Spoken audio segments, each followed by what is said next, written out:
We hope you're all set. Let's take a ride on the Seuss alphabet. Oh, sure, we've got A's and B's just like you.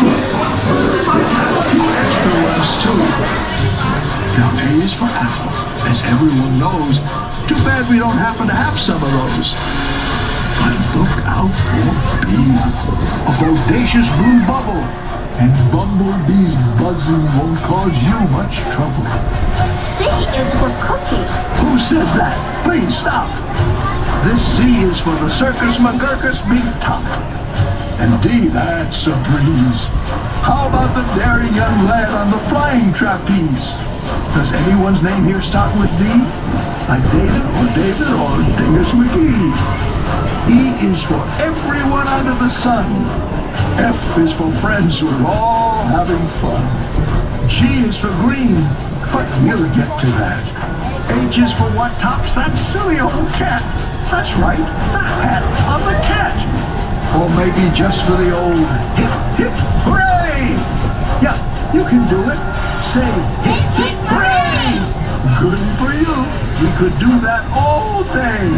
I is for icing on top of a cake. And J is for jumping right into a lake.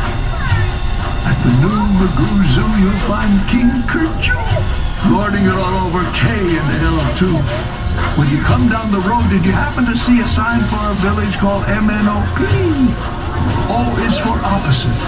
North and south going Zaxes, stubbornly stopped unbudged in their trackses. P is for perfect. A day at the beach. Q is for quick. Look, that must be a sneetch. Now back to G.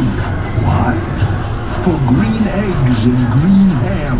I really like them, I do, Sam, I am. R is for roundabout. Now you can see we're heading for Sneechtown with S and a T. Uncle Ug's umbrella is a triple for you. And he just might throw in his underwear, too. V is for the visitors here on vacation, here to see us from many great countries. W is for why does this ride have to end?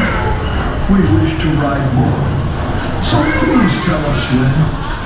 And now X, Y, Z, where the rhyming gets tough. Z is for zero, for the chance we won't say that our ride through Seuss Landing was the best of the day. And so we'll just finish up now with zip, zip, hooray!